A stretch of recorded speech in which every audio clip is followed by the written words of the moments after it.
Good evening, ladies. We're back. Tonight's call is on special needs and kids and homeschooling them and the joys and challenges of that. So we will begin in prayer, and then I've got lots of mamas willing to share what they have learned and what has worked for them, and then we can talk a little bit about what you guys need. And keep in mind this call is being recorded, so anyone who is listening, we're glad that you're here. And if you have follow-up questions, please make sure to put those in the group, and all of us will keep an eye on that and perhaps be able to help in that regard. So let's begin in prayer. In the name of the Father, and the Son, and the Holy Spirit. Amen. Tonight we pray specifically for a Christian atmosphere in our homes. Lord Jesus Christ, you are the way and the truth and the life. And it is by following you that we will most surely find the way to our Father in heaven. Help me, instructed by you and your example, to create a truly Christian atmosphere in our home. May there be in all things a deep and true family life in our home, and a family life patterned after the Holy Family at Nazareth. May you always be a guest at our activities, our conversations, our recreations, in a home that is truly and meaningfully centered around you. May your picture and that of your mother on our walls be treasured reminders of your love for us and a token of our love for you. May the Word of God and other books and literature that tell us of you lead us to a closer knowledge of you and be welcomed and read by every member of the family. May the thoughts expressed in our home be uncomplaining, at one with your thoughts and those of your holy church. May there be a deep respect for all things holy, and may my children learn from me and from their Father a love of family prayer and of the sacraments. May charity of speech reign in our home. Teach us a tolerance for our neighbors that will be free from all littleness and free from all prejudice. May our ways be ever gracious in imitation of yours, and may we show a special regard for the aged, the underprivileged, the handicapped, the infirm. And in all things that I expect of my children and that I want to characterize our home, let me ever be a convincing example. May my words be always words that I may invite you to utter with me. My thoughts always thoughts that I may ask you to think with me. The feelings I make my own ever be feelings I may ask you to entertain with me. May the interpretations and judgments I make be such that I may expect you to share them with me. And so in all things may I, together with my family, be so directed by the inspirations of your grace that we may be completely one in you. Amen. In the name of the Father, and the Son, and the Holy Spirit. Amen. Amen. I thought that prayer was good because I think that, every child is different, but I think kids with special needs tend to change the atmosphere in an instant. And so I'm always praying for just our home to be a safe haven. So as I mentioned before we started, my experience is that I have a kid who is diagnosed with childhood anxiety, and that displayed itself in a very obvious way that was preventing us from doing much, kind of stopped life for a little while. And so we sought that help and got a counselor, and we worked through some of those things. And in that process, I learned a whole lot more about how his mind works and the possibilities of other diagnoses and just what it means to have a neurodifference where their brains just work differently. So I learned that I couldn't predict what he was going to think based on what my other kids did or what would come naturally to me. And I think that this applies to kids with any diagnosis all the way up to gifted, that I learned about the term twice exceptional, which is kind of the understanding that kids who are struggle in some way are gifted in some way and have different things that all kind of complicate their lives, but also make it amazing to see when they do succeed and when they're able to kind of navigate that field of their struggles and really make progress and do something amazing. So it's been humbling. You think you kind of have it figured out when you have a few kids, and then you get one that throws you for a loop. And the things that have really helped me with that are, I mentioned in the group, the online community that Jenny Kokas runs called Not So Formulaic. It has just been a breath of fresh air to have a group of moms who is doing the same things and having the same whoa moments, like, what do I do with this? That's been really good. And I don't want to discount the counseling that we did and the therapy he received and continues to kind of do at home, because he got a whole little notebook of things that can help him to self-soothe and self-regulate and all of those things, because that was crucial for us to just get through that really stressful time with him. But, you know, the reality is that things don't work the same way with him. We can do, he does not like to be corrected. So when we have to go in and correct a math page, that's like torture for everybody involved. So there's usually a thrown pencil or a torn paper or erasing so hard, you know. That's just really hard for him. So I've learned that I've got to research strategies on how to, you know, approach that and how to say things in the right way. So just finding a community of moms and understanding the differences and kind of doing my own research on what that is going to look like has been really, really helpful. And there was something else I was going to say that was helpful, but it escaped me. Oh, and the concept that was mentioned earlier about executive functioning. Just the whole, I've never heard of executive functioning, which is kind of ridiculous because I was a classroom teacher. And so I, you know, got a degree in teaching. But executive functioning being that idea that we have these skills like organizing and attending to a task, and you know, there's a whole bunch of them that a lot of kids with neurodifferences don't have or are skewed, and that there's skills that you can help them work on. That has helped me to put it in perspective, because give me a to-do list and I can kind of work through that. And so that's helped me in a lot of ways. But overall, it's been a lot of prayer time on my knees, and knowing that it's not like there's no fixing everything. You know, we got through the hard part of that incident with anxiety, but it still prevails throughout our life. And he, you know, has ups and downs and will probably for the rest of his life. And yeah, that's all I have to say about that. Okay, so the online group is on Facebook, and we'll make sure to link it. It's called Not So Formulaic. It's just really helpful to have those mamas for resources. They're not all homeschooling moms, but most of them are Catholic moms. So at least they have that perspective of faith, and you can talk with them, you know, openly about those kinds of things. So let me pull up Mandy's video. Mandy was having a little one who was struggling during our chat today. So I'm going to just introduce her briefly, and a couple spots you'll see the video cuts because I didn't want, the poor little one was crying. So I just cut that out. But Mandy wanted to be here tonight, and she wanted to share her experiences. She has two boys who have learning differences and ADHD. Along with a couple other things, and they have found occupational therapy that's been incredibly helpful to them for those two boys. And so she comes from that perspective where they're going to therapies every week and having to do that. So she also has two littles in addition to those two boys. And so I'm going to play her little excerpt and let you hear right from her. So please let me know if this does not work. And I apologize, that didn't work. Okay, Stacy, let's move to you. You want to tell us your experiences and kind of what you've learned about homeschooling special needs kids?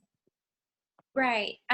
So we have dyslexia in our family. I didn't think we had dyslexia in our family, mostly because I thought dyslexia would present itself with a struggle to learn how to read from the beginning. You know, what I didn't understand about dyslexia is that all of the symptoms, they have a range, they have a spectrum from mild to profound. So a child with mild, moderate, and maybe even severe dyslexia who's very, very bright will figure out tricks to teach themselves, you know, basic reading and things like that. The dyslexia doesn't have to be profound to be dyslexia. On my journey to discover, you know, the symptoms, the characteristics of dyslexia, you know, because hindsight is 20/20. So now that I know more, I saw all of these other underlying symptoms that I didn't realize were related to the dyslexia. I just thought, you know, those are boy things. You know, especially because my oldest is a boy and my second is a girl. Both are dyslexic, but because of their temperaments, because of their personalities, but because one is a boy and a girl, their symptoms were different. The way they learned were different. Like, it was just a natural part of it, but they still both have dyslexia. And nobody believed me. So I want to say to all of those moms that instinctually you feel that there's something off. Like, you are the mama, you see them every day, you teach them everything. If you instinctively feel like there is something off, like, listen to your inner mama voice. Like, please listen to it. Nobody believed me. My husband was just, I mean, he believed me, but he didn't think it was an issue because my kids could read. Like, they could read really well. My mother, who is a teacher for 32 years, was like, they read on grade level. You know, there's not a problem. But I knew when my daughter was she was in between second and third. And I was listening to her read. And I was having her sit right next to me because I knew there was something wrong. And I'm having her follow the words with her finger, but instead of her eyes following the words with her finger, she was looking all around the page, trying to use the context of the picture to try to remember what those words would be in the story. So, and then other little things like that same word that she read on that page, she couldn't read on another page because the context of the picture helped her to remember what that word was, but then she couldn't figure out what that word was on another page. There were other little things, like when she was maybe 5, like, she couldn't really rhyme. It took her a while. But my oldest could rhyme. But my oldest could not tie his shoes, and she could tie her shoes. Just their symptoms are not going to be the same. No dyslexic child is going to be the same. But I knew when there was something wrong with my daughter, when I could figure that out, I knew that there had to be something up with my son. So I had them both assessed at a dyslexia nonprofit in Hopkinsville, Kentucky, called the Dyslexia Association of the Pennyroyal. It is not an official diagnosis. It is an assessment that determines if your child has signs and symptoms consistent with dyslexia. Because we're military, our medical insurance does not pay for dyslexia screening. They say it is the school's job, and then the school will tell you, no, it is your insurance's job. So at least that was our experience. So I had them assessed at this dyslexia nonprofit. And my oldest, I also had them assess his math. And they also said he presented signs and symptoms consistent with dyscalculia. And he was likely ADHD. And, that was it. I mean, I just needed someone else to tell me that I wasn't crazy. And I did what every homeschool mom does when they figure something out. They immediately go to the library and check out every single book on dyslexia and ADHD and executive functioning. That's exactly what I did. I came home with a stack of like 30 books, and I sifted through them, picked out like the 5 that I really loved, and then really poured over that information. And through the dyslexia nonprofit, I was introduced to Barton reading and spelling, which is what I have here. I showed this in the other Zoom call about reading and language arts programs. And this is what we use for spelling and reading. Barton reading and spelling is not pretty. It is boring. I promise you will want to quit more than once. I think I've been blessed because my children don't cry when we have to do it, but they do moan and groan. There's a very active homeschooling with Barton support group on Facebook. So many Barton tutors are on there because Barton you can do it yourself because it is 100% scripted. So you can do it yourself with your kids, but you can also hire a Barton tutor for about $30 an hour. That's really expensive. So we just opted to do it ourselves. And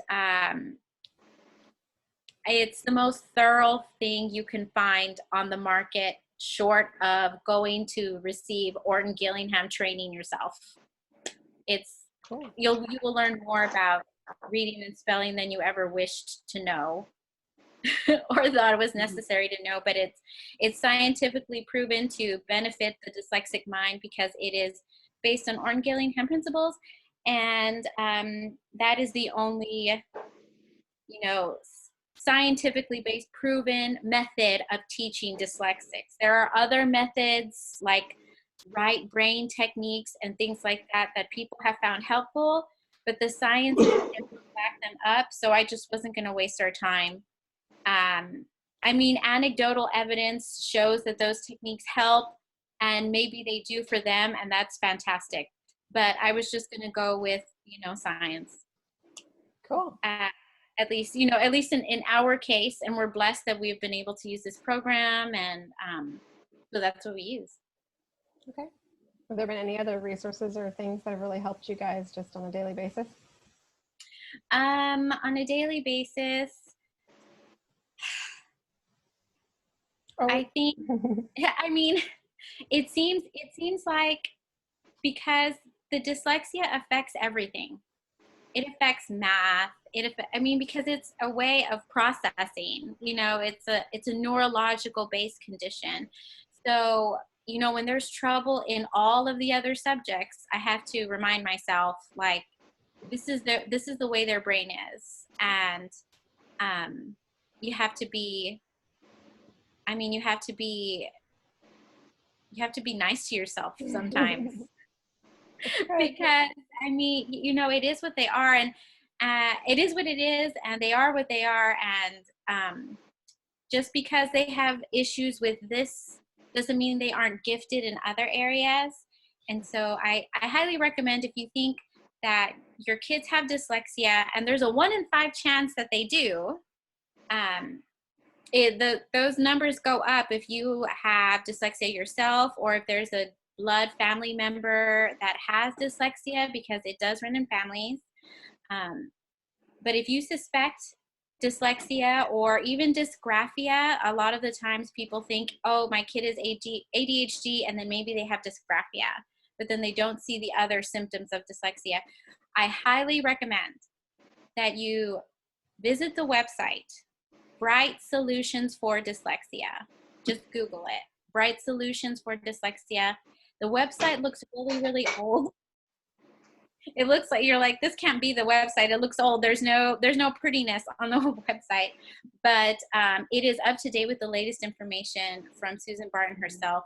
She has videos on all of the symptoms, how to spot dyslexia in a writing sample, what are dyslexia symptoms in a preschooler, she is so incredibly thorough, and it's just a wealth of information on that website. So wonderful. If you even suspect the tiniest little, just visit the website and see for yourself, is what I recommend.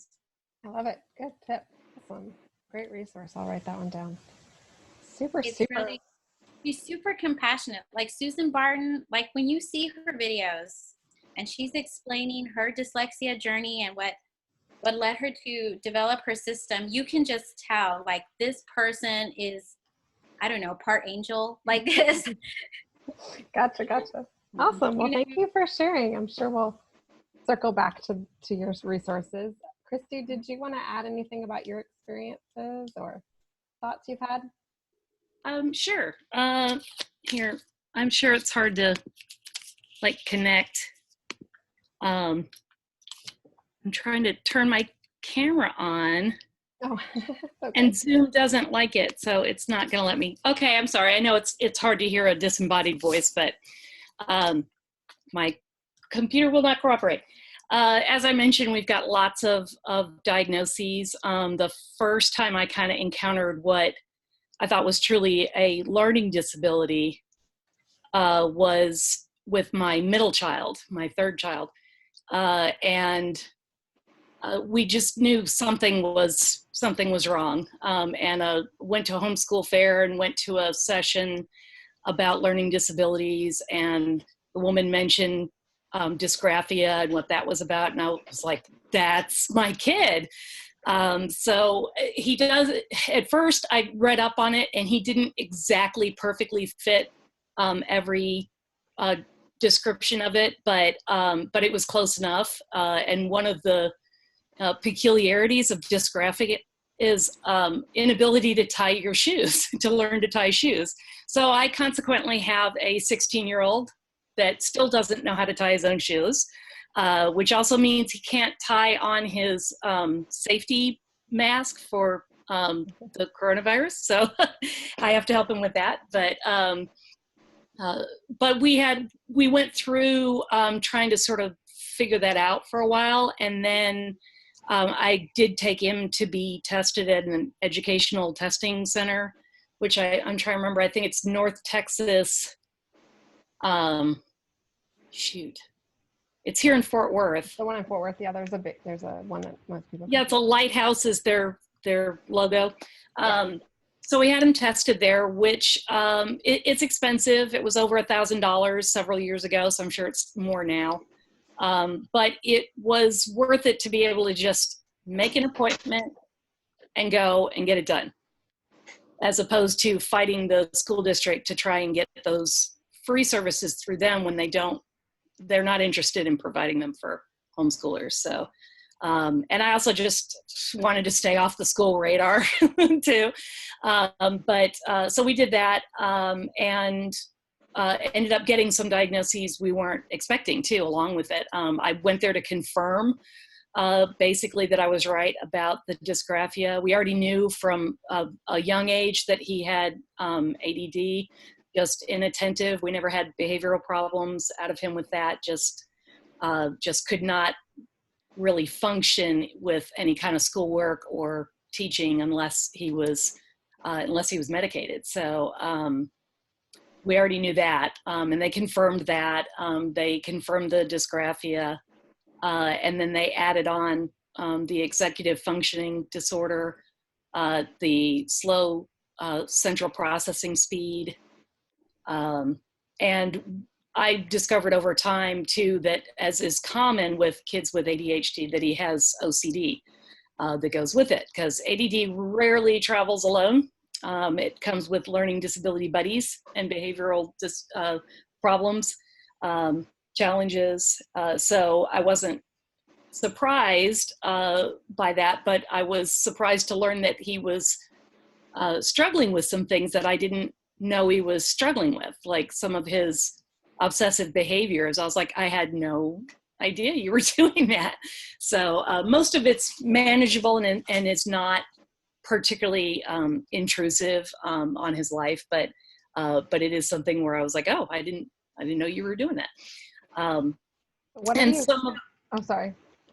I was just gonna say, some of the behavior that I associated with the dysgraphia, I think might actually have more to do with the OCD.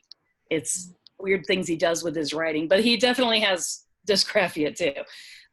His writing, my 8-year-old has better handwriting and can write smaller than my 16-year-old. Going through the testing and learning about a learning disability and all that, figuring out accommodations was a journey, and trying to figure out how to kind of manage all that. We felt like what was on the list of accommodations was all things that we could do at home. And so we didn't engage in any kind of therapies for that. But I'm sort of regretting that. I'm wondering if we shouldn't try and squeeze it in before he's done with high school, if it's even possible at this point. Because I was too ignorant about it, and thinking we could just handle everything at home, and he may have really benefited from that. We were also kind of trying to be realistic about what was reasonable to expect of him and what accommodations he could expect out in the world as well, and that, just accepting some limitations might also be helpful to him too. But I don't know if I've navigated that correctly or not. But then the next kid down, so far, it just seems to be some ADD, and just staying on task. I have not detected any other. You can just pile on that kid and give him more and more stuff to learn, and he somehow can do it.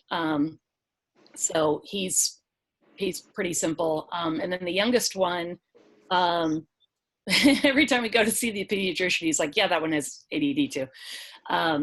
So it's pretty obvious. And when you have one kid, it's not uncommon to have more than one kid with ADD, but it's, I asked, why is it the bottom three that the top two didn't seem to have these difficulties? And he said it's a 30% chance in any given kid that they will have ADHD. And so you just, the 30% turned up on those last three. It's not anything about birth order or anything like that or whatever.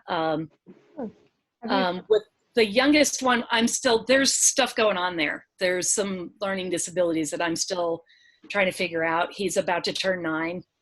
And I was about to post it on the Facebook page, the Heart of a Mother, because I'm so excited about this milestone.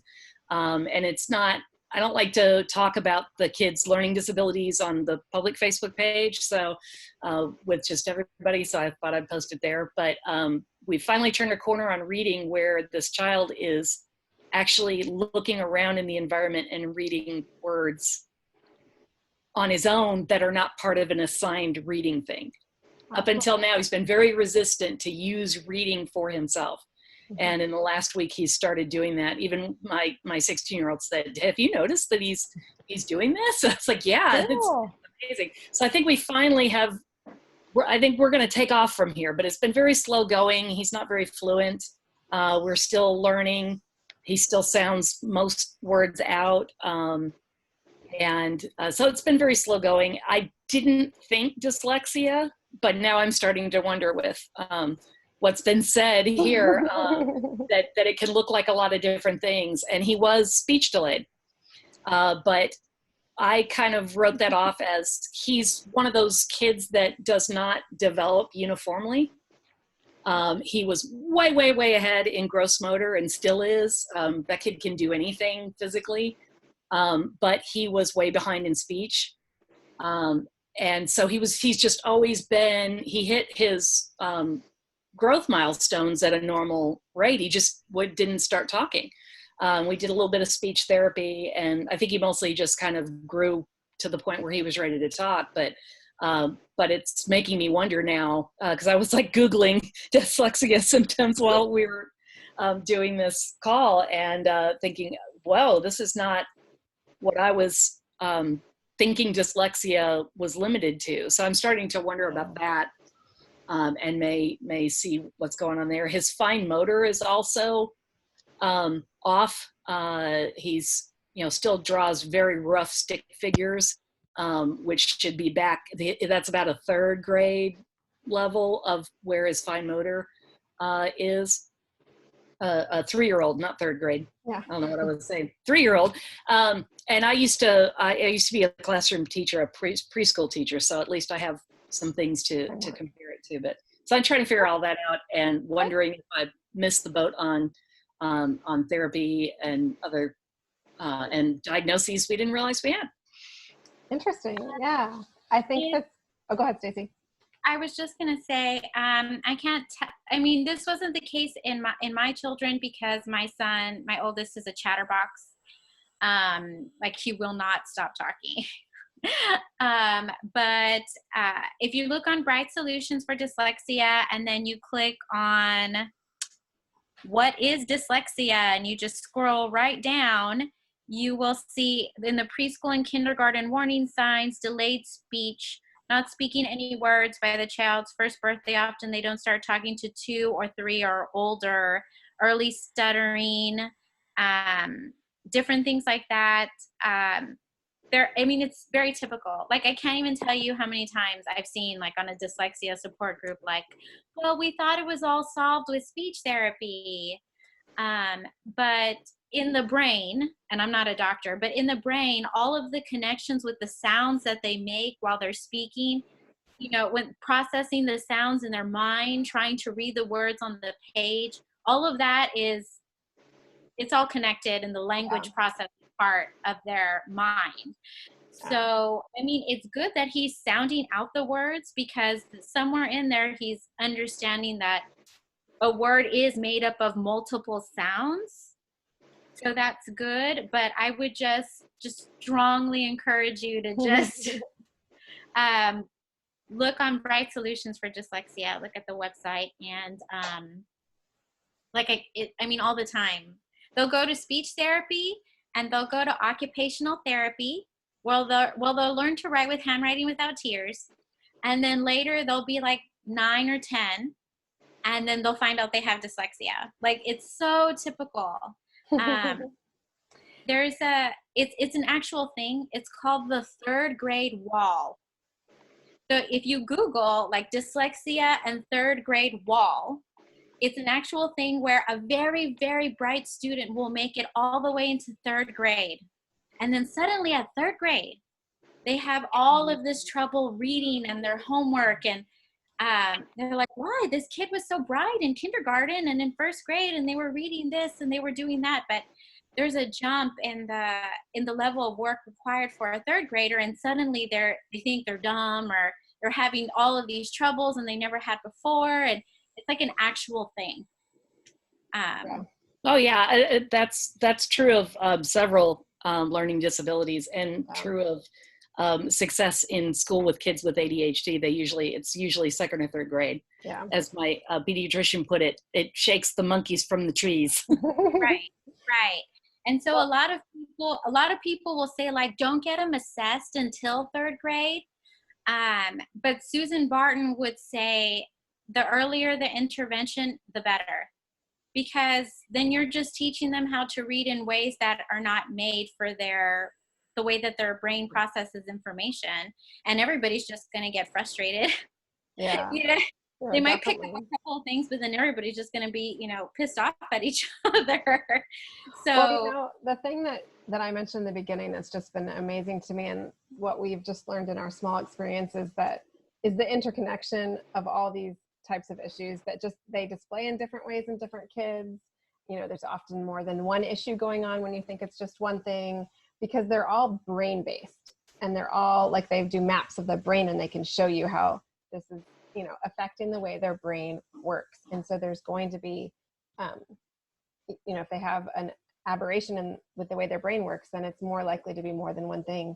So I think that is something that was amazing to me to start to learn, is that it's just it's all in the way they're wired. There's a book called Differently Wired that I loved. It was a very good read to help understand just how different that is, and how it's okay, and it's not a disaster, but it's something to work with and work around and try to figure out. I like how you shared, Christy, how there's a point where we can do some things to help our kids, and then there also has to be an acceptance of where they are and that they do struggle. And that's been kind of difficult for us, is figuring out, you don't want your kid to be different, and you might not want them to have a label, but they need to recognize that their brain works differently, so that as they get older and they do things, that they don't feel like it's their fault that they can't do it, or that, they're comparing themselves to other kids all the time.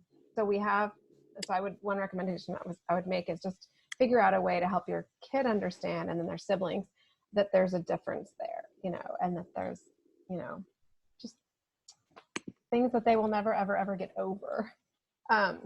So let's see. Okay, there's some chat stuff in here before I read those. You know what I just remembered something that the ed psych told me when I had my daughter and my son evaluated, because he did the evaluation for both, and he was like, look, I'm gonna be honest with you. Your daughter is very bright, and if you hadn't homeschooled, Like if you hadn't been there to see her do her work one-on-one, she probably would have gone through elementary without anybody really realizing anything was wrong. He said that he said it's not that diagnoses are more prevalent in boys, but when people see their boys, I mean, it's almost like, I mean, maybe it's unintentional, but when they see their boy kind of acting out, ADHD, doing this and that, boys are just more likely to get diagnosed because in the classroom, they right away, they expect the problems from boys. And so I just, just wanted to point that out, because I mean, at least in my experience, it'll often be like, oh, my son has ADHD, or, Sure, and I think there's lots of research that different personalities and different genders can compensate in different ways for things, and just the structure of a classroom and how that works with gender identity is something lots of people have researched and what works. But we are blessed that we're homeschooling, and so we can kind of help them in a way that works best. I know today's topics in the group, there were lots of conversations about letting everybody move and hang upside down and jump up and down to do math facts and whatever it is that works for their little bodies and their little brains to make it more amenable for them. Before we head to question and answer, I do want to share what my friend Taina sent me about gifted kids in particular. Now she has, I think, 4 kids. The third one's about to go off to college. And so she homeschooled them all the way. So she has this wealth of experience. And she titled her email, "My Gifted Kids Survived Me." So if that tells you her perspective, I think that's very telling. So I highlighted just kind of some key points that I felt like I could share. And like I said, I'm hoping she'll let me share the whole text because she's got links and stuff in here with the group. But from her perspective, she said, "My role as homeschool educator is as mentor and coach to train my children to learn so they can excel in areas of their interests. So I focused on the core subjects and used areas of interest as extracurricular opportunities after the requirements were met."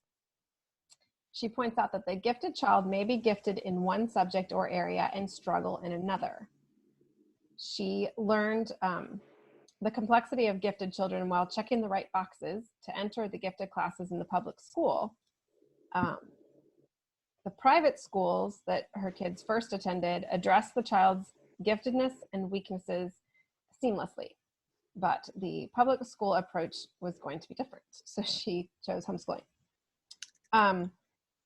She says that the way she approached homeschooling was to first meet the emotional demands and needs of her child over sticking to the plan. She spent hours and sleepless nights researching learning styles and philosophies. She truly believes that each child is gifted and each gift offers its own struggles. So the most important aspect of meeting your gifted children is understanding the whole child, not just their academic needs. I cannot stress this enough. When I fail to prioritize properly, the child struggles, I struggle, and the family struggles. Learning cannot happen under duress. God has blessed each child with a gift. I believe and strive to help each discover God's plan for how they can use that gift to honor Him, not me and not the child's ego. It's much easier practiced with prayer because smart kids who lacked character will never be wise. I thought that was really good. She says that personally, the Charlotte Mason approach has worked for them because it's a structured schedule format, but also allows for exploring of interests and accelerating and adding other things. She highly suggests getting your kids started early on the lives of the saints because many of the saints faced extraordinary gifts or extraordinary struggles. Glory stories, Hildegard's gifts. She feels like these stories really allow for conversation and narration in order to develop a relationship with your child so that they trust in and confide in you. She focuses more time on listening to them rather than just engaging them academically or keeping them scheduled, and recommends the Laying Down the Rails workshop by Simply Charlotte Mason. I can't see where, I think I didn't highlight this, but she said that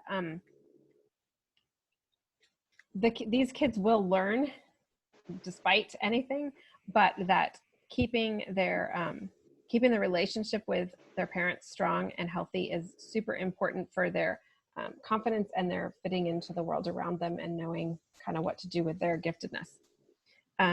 She recommended a few other very specific things. She says Louise Bates Ames wrote a series called Your 3-Year-Old, Your 9-Year-Old, etc., which describes what a typical child in that age might experience as far as relationships with others, health routines, outlets, interests, abilities, and their mind. She felt like it helped her identify when she needed to reconsider her approach or concern.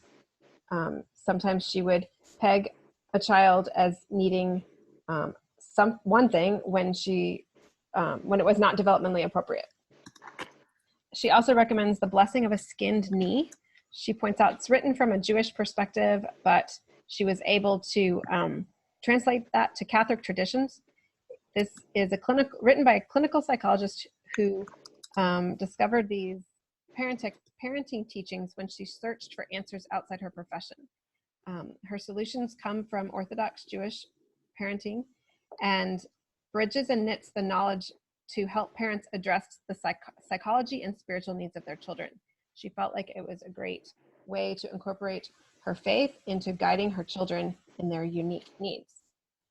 So I'll try to get these actual books up on the website for sure. Okay, she also said she read about a statistic of the high number of gifted kids who drop out of high school because they lose interest or become cynical about going to college. The problem is that often where a student excels is often where they are least stimulated.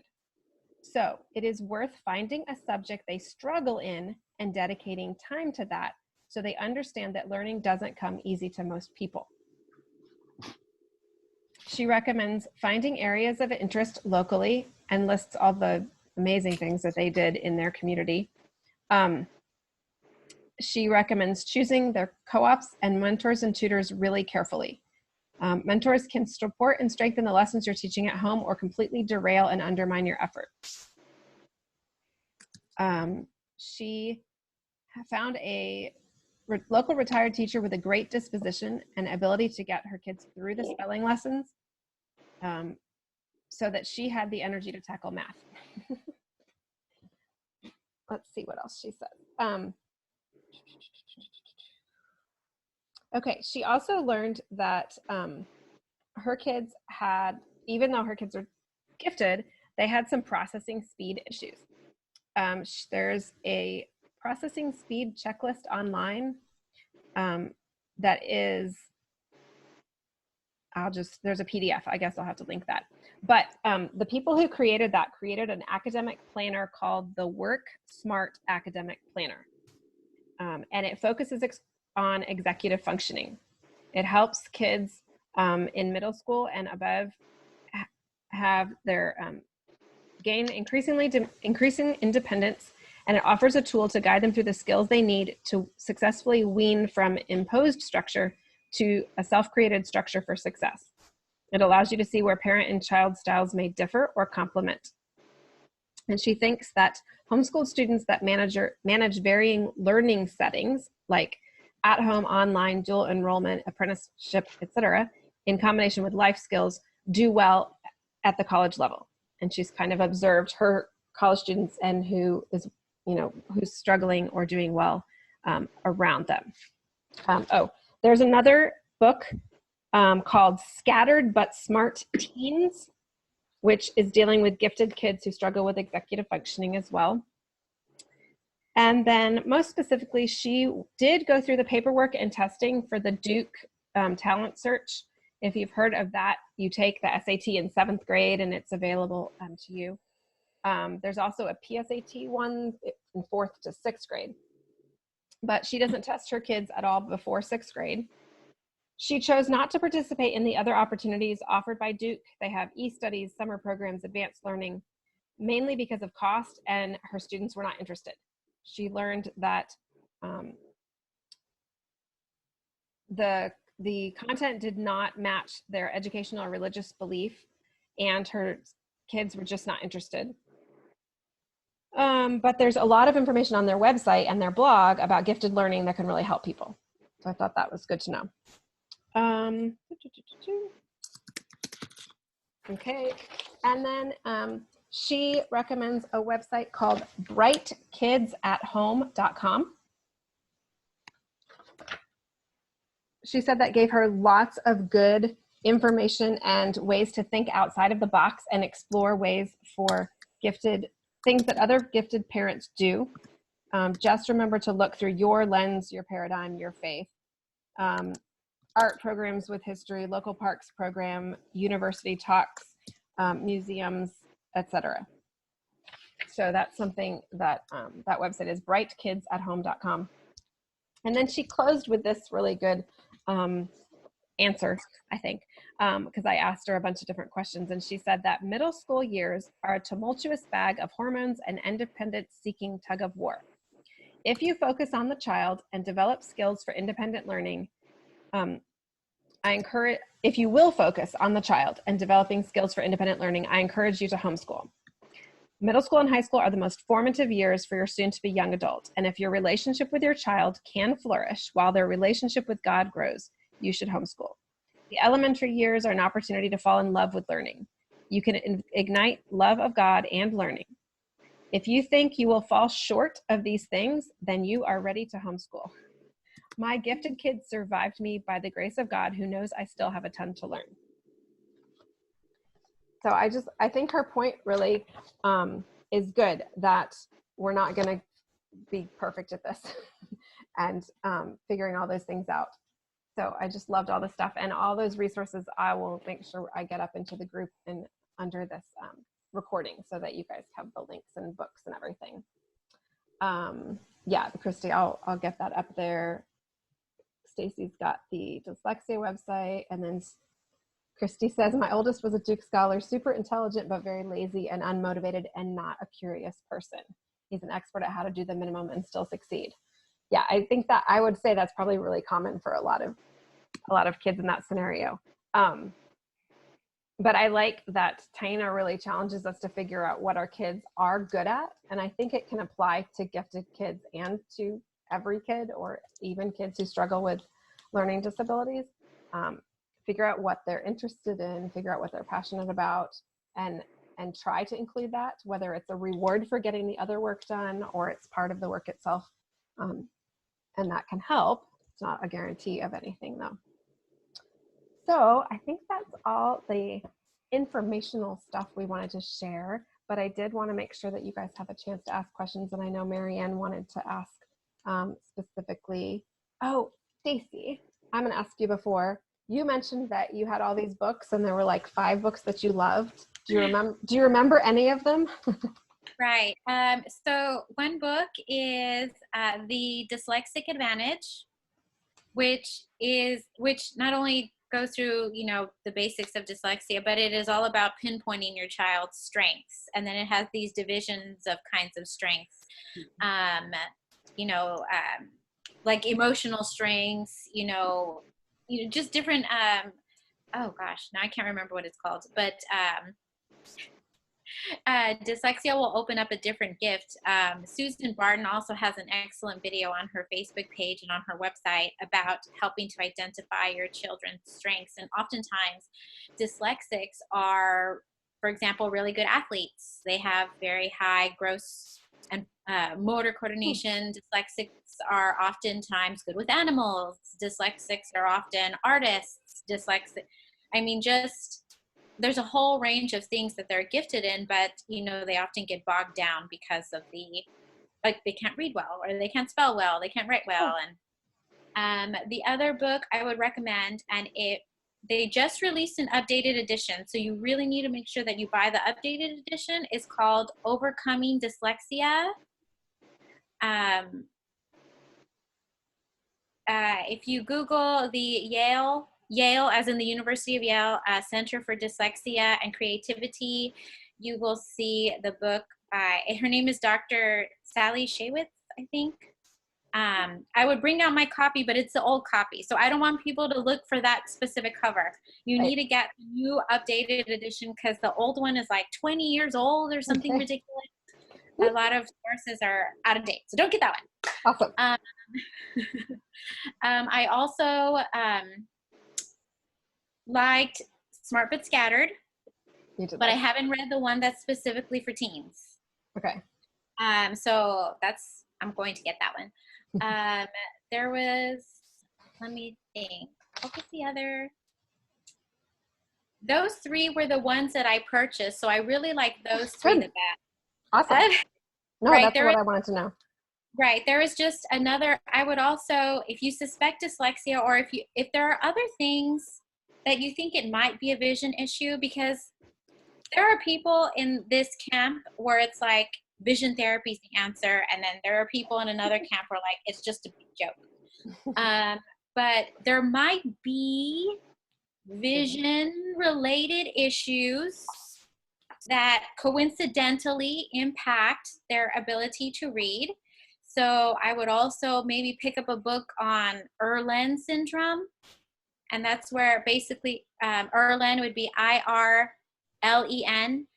where the child needs like a cover overlay to read. So I would just, Google that, pick that up. Okay. Sometimes, take them to a developmental optometrist to make sure that they can track. Yeah. But even getting that issue, if it is dyslexia, fixing their tracking issues isn't going to fix the language processing parts of their brain. So, I would be skeptical that that's like the answer. Yeah. Thank you. No, that's super helpful. Awesome. Okay. Christy, Valerie asks in the chat, is there anything that worked for motivating that oldest unmotivated child? He's my graduate. He just graduated from Texas A&M. Whoop. And but he made it through A&M. What motivated him to, right. He's an utter genius. And like, if he would put that energy that he puts towards like, what's the exact minimum I can do and still make A's and B's, if he would take an interest in things and be curious and want to explore and want to learn, he's never liked learning. He's just not a guy that wants to know stuff. We were never able to overcome that. Okay. And I've talked to him many times because his father's has a master's in aerospace engineering, smart guy. I like to think of myself as, at least kind of smart, and pretty functional. And I keep telling him, think of what you could do if you would, unhook, if you'd turn loose that brain and let it go. But I have a book suggestion. I don't know if that's helpful for right now. It's the Mislabeled Child by Brock Iep and Fernette Iep. Okay. They also wrote the Dyslexic Advantage, I think. They're the same authors. Oh, cool. Yeah, this one's neat because it's not specific to any learning disability. It's more about saying, hey, those things that you thought might be behavior problems are actually learning disabilities, and figuring that out. And that it's what helped us to understand the dysgraphia. Yeah. Well, and that's where we started with the anxiety, was we just felt like it was a behavioral thing. And then we realized there's something else going on here. This is not just behavior, and was, came from a deeper place. Awesome. Good recommendations. Okay. Drop any other questions in the chat, but Marianne, I know you had a situation you wanted some input on. Right. My 15-year-old was, he didn't speak till he was, complete sentences, till he was like 3.5, had the shoe tying issue, hit the 3rd grade wall.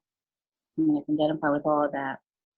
But for some reason, I just kept plodding forward till he was about 12. And I said, I've got to do something about this inability to read or write, comprehend what a noun was.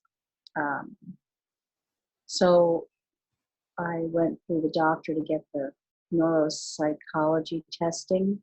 We had to wait 6 months. So when he was 12.5, he was diagnosed with severe dyslexia and dyscalculia, the whole thing. processing disorder, auditory processing disorder. On top of that, the woman claims he has an IQ of 71, which nobody who knows him believes that. I have a hard time believing it. But now that he's almost 16 and we are at like Matthew C. fractions,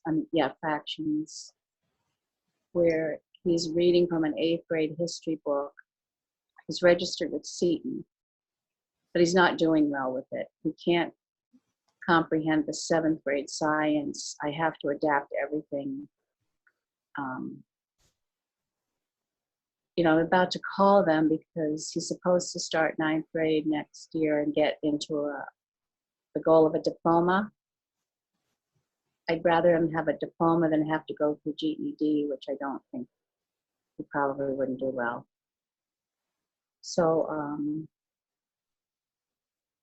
we could probably get away with not finishing this year rather than push till like September 1st trying to finish it. We can't get through the fractions. It's just, which I believe may be considered somewhere around 5th grade. I'm not sure. With his writing, he's very slow. He has very neat writing. With typing, it's the same thing. It was suggested that he learn typing. Learned it well, but his type's very slow. He's a perfectionist. So I want to know how I go about trying to figure out what's the best route for him. Who would I consult? I mean, I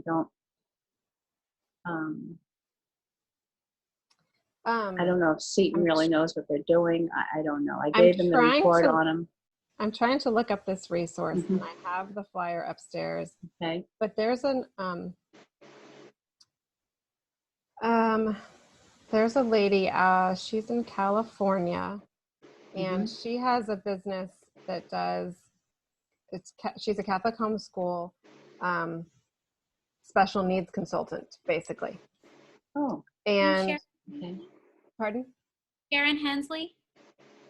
I can't think of her name. Her company has like garden in the name. Oh, Margaret Walsh. Okay. Is that who I'm thinking of? Margaret Walsh.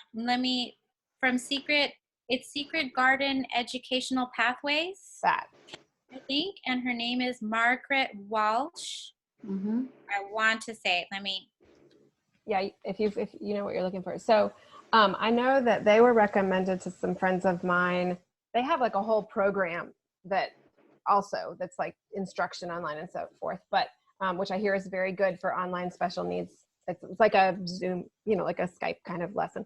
But I know that the original, before she created all of that, the original organization, I don't want to call it business, but it is a business, was that she did consulting with homeschoolers to tell them, yes, you can homeschool your special needs kid, and here's how. So one of my very good friends in San Antonio had kids with severe dyslexia, all the things. And she loved talking to that lady. There it is, secretgardenep.com.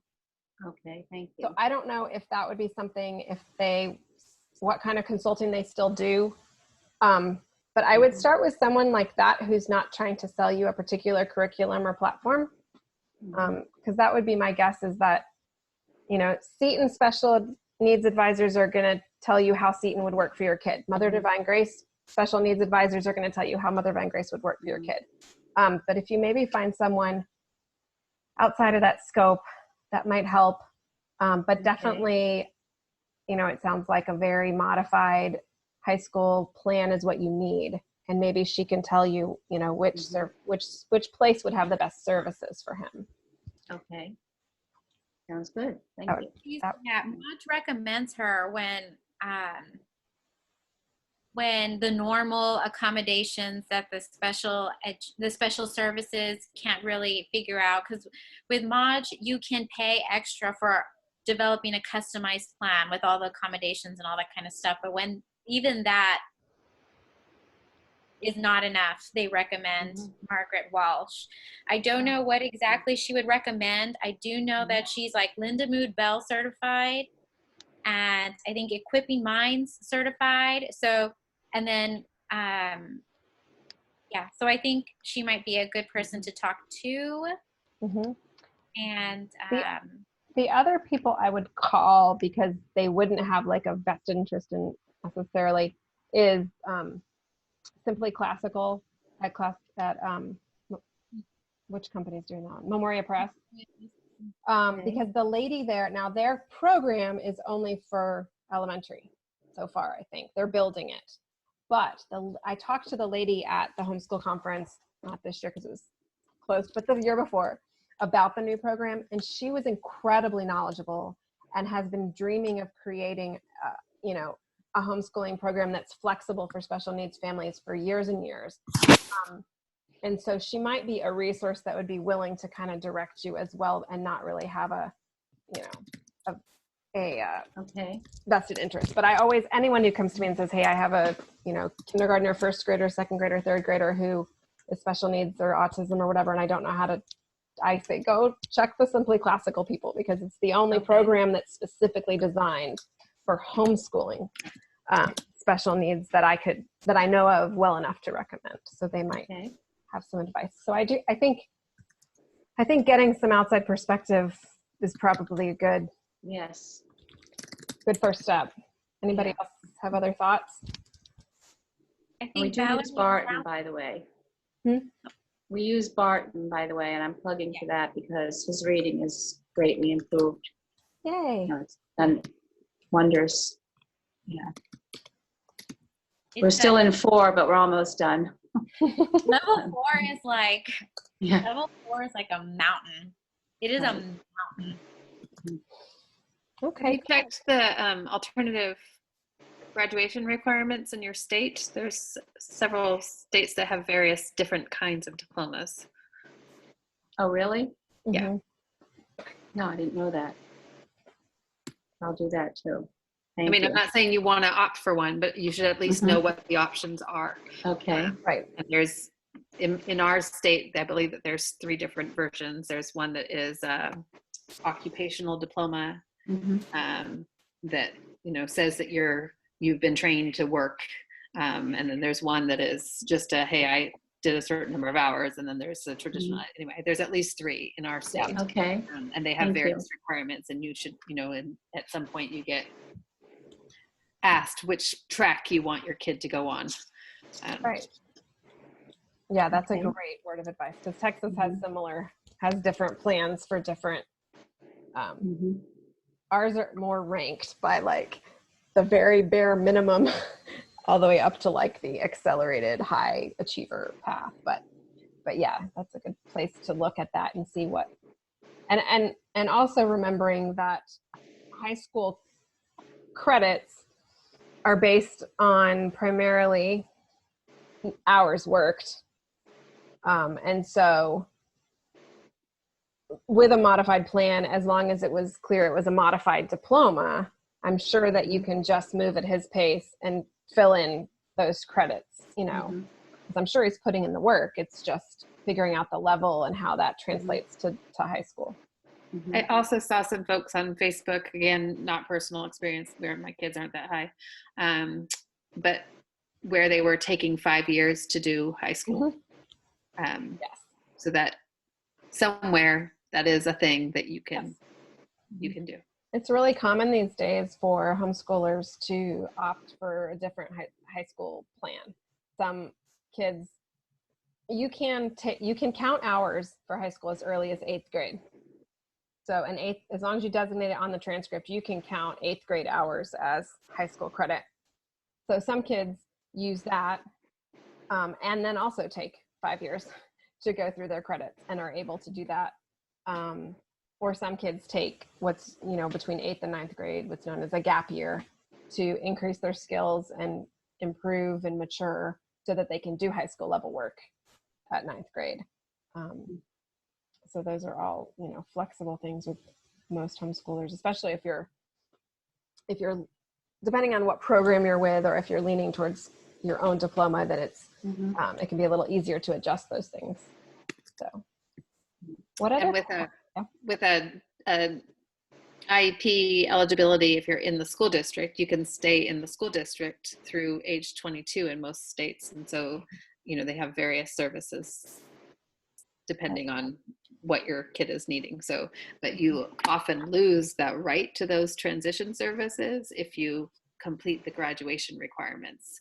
And so, like that's in the Down syndrome community, that's been a question as to if my kid is capable of doing the general diploma requirements and graduates on time or a year late, then you've waived your 3 years of transition programming to help work on job skills and abilities. So anyway, so that's something, if you are thinking that you want them to have some of those services when they're 20, you might not want him to graduate so that you can switch over back to the public school and use some of those services. Anyway. But and that's an excellent. All of it depends on your kid and how big of a disability these are, and whether whether they're capable of doing the what level of work. Right. And that's an excellent point, that job skills are something that for our kiddos that may not be able to head to college or may not be able to, go even the traditional like high school straight to work, they may need that added program, whether it's through the public schools or through another program, and maybe take a different track than your traditional, academically oriented kids. So that's good to consider all those options. Marianne, are you seeing the chat from Christy? Make sure. You saw something pop up, but it disappeared. All right, I'll read So it. What do I do? I'll read it to you, Okay. but if you click on chat, it'll get bigger for you. It says, several things you've said sound like my son with dysgraphia, especially the part about an IQ that doesn't comport with the intellectual ability of the child. One of the features of dysgraphia is trouble organizing one's thoughts and being able to express them in spoken or written word. It's hard to assess someone's knowledge when they struggle to get it out of their brains to show you what they know. There's a So lot of that seems to go on. yeah. That's good advice. I mean, that's just a good Yeah, one. so I don't buy those IQ test scores 100% all the time. Well, I laugh because when I was younger, I tested gifted and they put me in all the pull-out classes and stuff. And I was like, I kind of did okay, but it was more because I was just a high achiever and I just didn't mind hard work. And as I got older, I realized that I didn't really belong in those classes, but I still took all the AP classes, and it was kind of interesting. So I don't know what testing they did to get me in those gifted classes, but they're not always perfect. Any other topics, questions, comments that you guys want to share before we close up? I know we're running long tonight, but this has been good information. Valerie asked was that you, Valerie, in the Facebook group about co-ops and groups? Like, how do you find co-ops? Right? Was that you? It wasn't Valerie. Yeah, Valerie even said that tonight. Yeah, that mentioned welcoming communities. I know. Probably because I posted about it, so it was on my head. Yeah. So my oldest son, except for Australia, usually wherever we go, there's some sort of co-op because we're military, and homeschooling is a thing with military community. I mean, for obvious reasons. And my son, who's a chatterbox and very social, really doesn't have issues. Kind of making friends or just chatting with people he doesn't really know.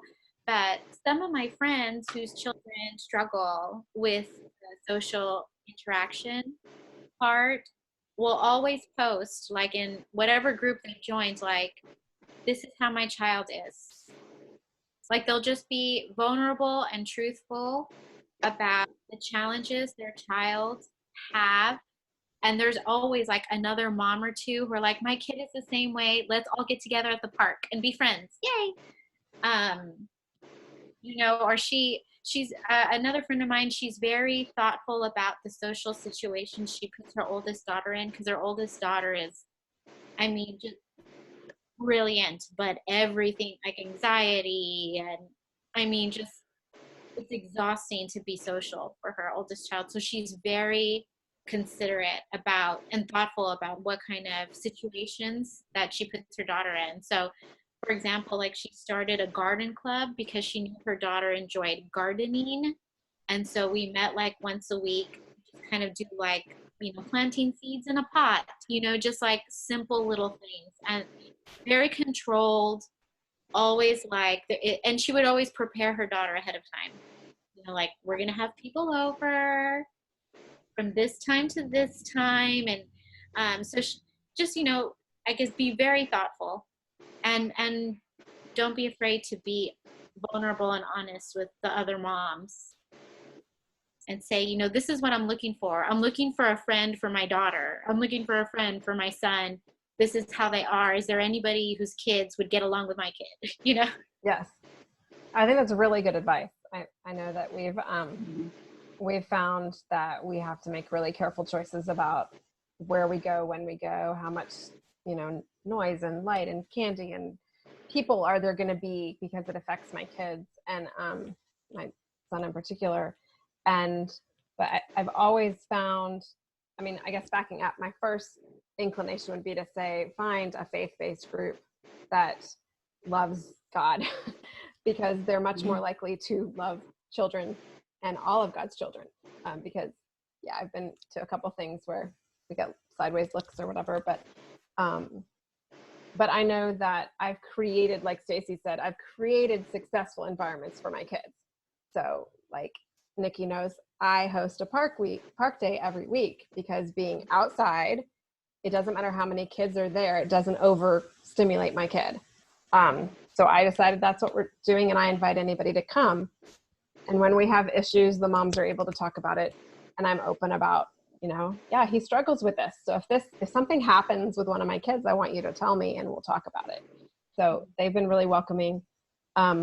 We had a co-op in San Antonio, and there was a mom there who had a daughter with Downs, just to be specific on that. And she was so welcomed there. And it was at our Catholic church, and she was just really embraced and included as a part of whatever she could do and however she could participate. So I think it's a lot of trial and error and finding the right people and the right environment for each kid. And the struggle, of course, is I have 4 kids with 4 different needs. So if I have to take them all, it might not be the best scenario for all of them. But I try really hard to think about what would be the ideal situation for this kid and meet that need, because that's part of homeschooling. I don't think we should live in a bubble. I think we should try to find ways to have our kids interact with other people. It doesn't have to be kids their age, which I think is a myth of childhood. You can have them interact with kids of all ages, with adults of all ages, but we have to orchestrate that. So that's really good. And I'm sad when people don't welcome different kids. It happens, and I've seen it happen.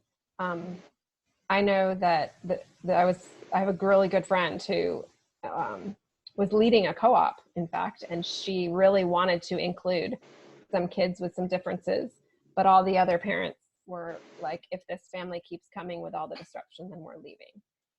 And so she had to make, a really tough decision. And I mean, she understood the other parents because it was disrupting class and their kids weren't able to learn, and I get that, but she wanted to find a way to work with them, and they kind of were ready to give up. So it's a tricky balancing act, on that, for that situation. So pray for friends. That's the other thing. That doesn't really have to do with the orchestrating, but I always pray that my kids will find the friends they need, because God will send them. Other thoughts? Questions? Comments? I'm wondering about on the thread on Facebook that was about this. Mm-hmm. People used various abbreviations for things that I wasn't familiar with. So okay. I don't know. Such as? There were like several different threads, so I'm trying to remember. There was, I want to say it's SLP. Okay, let's see. I'm trying to Speech and language. SPD. Oh, SLP. SLP is a speech and language pathologist. Oh, okay. Yes. Thank you. Anything else? Those are good questions. Yeah, that was what was on there. That was the thread. Yeah, that was the thread on therapy and ABA. Yeah, what is ABA? That was another one. Applied behavior analysis. It's very common in the autism community. There's also quite a bit of backlash against it. So Just research it if you want to. Yeah, Okay. that's a very good way to say that, Valerie. Yeah, just a type of therapy that ASD, ADHD, CP, Downs. Yeah, does that help? Yes. Awesome. and apparently I'm the go-to person for the acronyms. Valerie, what are all these acronyms? I Well, rarely that's found you. those. Might have to do with the fact that we started therapy at 6 weeks old. Well, let me just, two more things I just wanted to mention in closing, and then we'll wrap up. And like I said, when we post this in the group, you guys can add additional comments or questions, or if there's people that have additional comments or questions, they can ask those. But we talked a little bit tonight about diagnoses and testing and assessment. And I just wanted to make sure to add that that is a decision of each family to decide what route they want to go at what age, and there is no one right answer for everybody. Some people test really early, some people wait, some people don't want the actual diagnosis, they just want kind of an idea so that they can work with it. There are benefits to both sides. There's benefits to going ahead and having your kids assessed, especially if you're looking into getting help, because they won't do therapies without a diagnosis usually. But every family has to kind of prayerfully decide at what point do we need to take those steps, if at all, because if sometimes there are things you can do at home. And then I know also medication was mentioned, same thing. I really, in the group on kind of every topic, I'm always like, there's no one right or wrong answer for everybody. It's about your family and your kid. And there are cases where that is absolutely a huge help. There's cases where therapies of all different kinds are a huge help. And there's cases where they're not. Some things work better for some families and some kids. So if you're facing having a kid who seems different, or is different, or even has a diagnosis already, just know that it's tricky and you have to constantly prayerfully decide next steps and how to move forward with that. And you might get it wrong a few times along the way, just like with homeschooling and parenting and all those things. But as a family, you get to decide, what you're comfortable with and where you're comfortable taking your kid. Because, that's definitely a thing that a lot of homeschoolers tell me they're concerned about, is taking their kid to someone else for therapy where they're not like, are they going to be supportive of my homeschooling? Or are they going to tell me I'm doing a bad job? You've got to find comfort level. And it can be short-term, long-term, whatever works best for you and your family. But if you, like Stacy said earlier, if you feel in your gut that there's something going on, find some way to get some help, whether it's reading online, finding mom friends, getting assessment, official diagnosis, whatever the help that you need. I really encourage you not to tread this path alone, because it can be really, really lonely and scary when you're not sure what you're dealing with. So thank you, ladies, so much for coming tonight. It is just a joy to hear how you all love your children and all of their uniqueness, and all the different ideas on ways to help them is just a tremendous gift to your families. And I hope that those who are watching also find things that work for them, or find encouragement and kind of motivation to help their kid be the best person they can be. So like I said, I will post the Gifted Kids thing with all those resources, and I didn't even list all the resources she listed in the group, as long as she gives me permission, which I think she will. And then if you guys have things to add as far as resources, go ahead and drop those in so that other families can see them. Okay? All right. Thank you so much for coming. Thank you.